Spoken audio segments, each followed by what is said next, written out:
Hello मैं YouTube के सभी दर्शक भाइयों बहनों, आज हमने आमंत्रित किया है एक बहुत अच्छे कवि, गीतकार, साहित्यकार। इनके कई गीतों के एल्बम बिल्कुल वायरल हो रहे हैं, चारों तरफ लोग बड़े प्रशंसा कर रहे हैं, देख रहे हैं। और ये हमारे लिए सौभाग्य की बात है कि आप हमारे स्टूडियो में आए।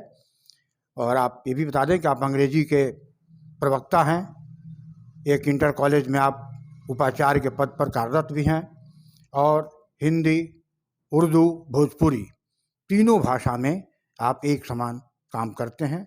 और आज हमने आपको आमंत्रित किया है, और मैं चाहता हूं कि आप घनाक्षरी बहुत अच्छा पढ़ते हैं, तो घनाक्षरी छंद में आप सुनावें, कुछ आतंकवादियों के लिए, कुछ बेटियों के लिए। और सबसे बड़ा हमारा कर्तव्य है कि जो हमारे पुरखे हैं, जो पुरनिया हैं, उनका भी हम मान सम्मान करें, तो कुछ उनके लिए भी कोई घनाक्षरी के छंद में आप हमें अपनी रचना सुनावें। आइए, आप हैं श्री शशि प्रेमदेव, इसीलिए मैं आपको अक्सर त्रिवेणी संगम कहता हूँ। नाम भी आपने देखा, शशि प्रेमदेव, 3 नाम का संगम है, इसलिए कि शशि आपका नाम है, प्रेम आपकी माता जी का नाम है, देव आपके पिताजी का नाम है। तीनों को मिला के अपना उपनाम रखा है। और भाषा भी हिंदी, उर्दू, भोजपुरी 3 भाषाओं का संगम आपके पास है। इस तरह से घनाक्षरी भी कर लिखते हैं, गीत भी लिखते हैं, गज़ल भी लिखते हैं। तो इस तरह से वहाँ भी 3 का संगम है। तो हमेशा त्रिवेणी संगम के रूप में हमारे साथ रहते हैं। स्टूडियो में आप आए हैं, तो आइए आप सब घनाक्षरी सुनते हैं, श्री शशि प्रेमदेव। आप सब दर्शकों का, श्रोताओं का बहुत बहुत अभिनंदन, सबको नमन है। और सबसे पहले मैं आदरणीय सर का बहुत शुक्रगुजार हूँ कि उन्होंने मुझे इस लायक समझा कि अपने स्टूडियो में बुलाया काव्य पाठ के लिए। ये मेरा सौभाग्य है।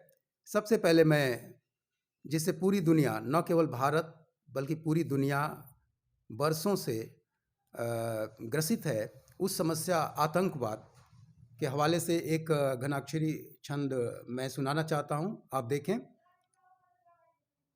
कि शांति के पुजारी, प्रेम के हैं अनुरागी, हमें झगड़ा फसाद खींचातानी नहीं चाहिए। शांति के पुजारी, प्रेम के हैं अनुरागी, हमें झगड़ा फसाद खींचातानी नहीं चाहिए। जाति पाति पंथ समुदाय के कटघरों में बंटी हो जो ऐसी राजधानी नहीं चाहिए। रहते हैं जहां मातृभूमि के दीवाने, वहां एक भी जेहादी खालिस्तानी नहीं चाहिए। खुलेआम कहता हूं, खुलेआम कहता हूं, देश में कहीं भी अब जिन्ना के दलालों की निशानी नहीं चाहिए। जिन्ना के दलालों की निशानी नहीं चाहिए। और मित्रों, एक और छंद देखें, जो बेटियों के नाम है। आज भी इतना विकास कर चुके हैं हम लोग, चांद तक, मंगल ग्रह तक पहुंचने की बातें हो रही हैं, लेकिन कुछ लोगों की सोच बेटियों को लेकर आज भी आदिम है। देखें आप कि कोई कहे अनचाहा वरदान देवता का, बेटियों के लिए, कि कोई कहे अनचाहा वरदान देवता का, कोई कहे परती की धूल सी हैं बेटियां। कोई कहे अनचाहा वरदान देवता का, कोई कहे परती की धूल सी हैं बेटियां। करता है कोई बोझ कह के कबूल उन्हें, चीज कोई कहता फिजूल सी हैं बेटियां। जंगली है शशि ऐसे लोग जो समझते हैं, जंगली है शशि ऐसे लोग जो समझते हैं, बेटे कल्प वृक्ष हैं बबूल सी हैं बेटियां। भूल से भी बेटियों को शूल मत कहना कि भूल से भी बेटियों को शूल मत कहना कि धरती की देहरी पे फूल सी हैं बेटियां, धरती की देहरी पे फूल सी हैं बेटियां। बहुत बहुत धन्यवाद। अब एक आखिरी घनाक्षरी छंद पुरखों के नाम। अभी अभी पितृपक्ष कुछ ही दिनों पहले गुजरा है, और जो पीढ़ी अपने पुरखों के प्रति अनुग्रहित नहीं रहती वह बहुत ही निकृष्ट मानी जाती है। तो आप देखें, हमारी संस्कृति का, हमारी मूर्ति पूजा का बहुत से लोग मजाक उड़ाते हैं। उन सब का इसमें जवाब है कि दूरदृष्टि उनकी चकित करती है मुझे, पुरखों की सोच को प्रणाम बार बार है।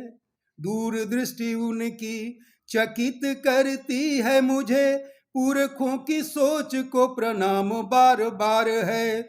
जड़ हो या जीव शिव चाहती है सबका जो, जड़ हो या जीव शिव चाहती है सबका जो, भारतीय संस्कृति की महिमा अपार है।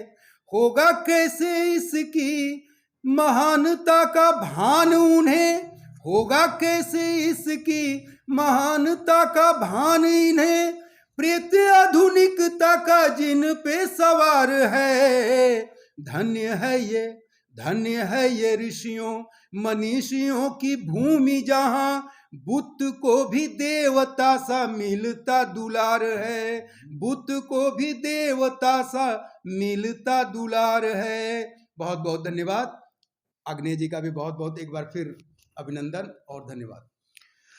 दोस्तों, अभी आपने देखा, सुना, गुना श्री शशि प्रेमदेव को। 3 छंद आपने पढ़ा, और मैं समझता हूँ कि मैंने आपके बारे में जितना बताया वो कम था। आप तो उससे कहीं ज़्यादा हैं, मैं उतना बता नहीं पा रहा हूँ। और अब आज के एपिसोड में बस मैं यहीं बंद कर रहा हूँ। अगले एपिसोड में फिर मुलाकात होगी। और चलते चलते फिर एक निवेदन कि भाई, अगर अभी तक आपने मेरे चैनल को सब्सक्राइब नहीं किया है, कृपया करके लाइक शेयर कमेंट करते हुए सब्सक्राइब करें, और अपने इष्ट मित्रों से भी सब्सक्राइब करावें, ताकि हम इसी तरह रूबरू होते रहें। और अब मुझे आज्ञा दीजिए, अगले एपिसोड में फिर मुलाकात होगी। तब तक के लिए धन्यवाद, नमस्कार।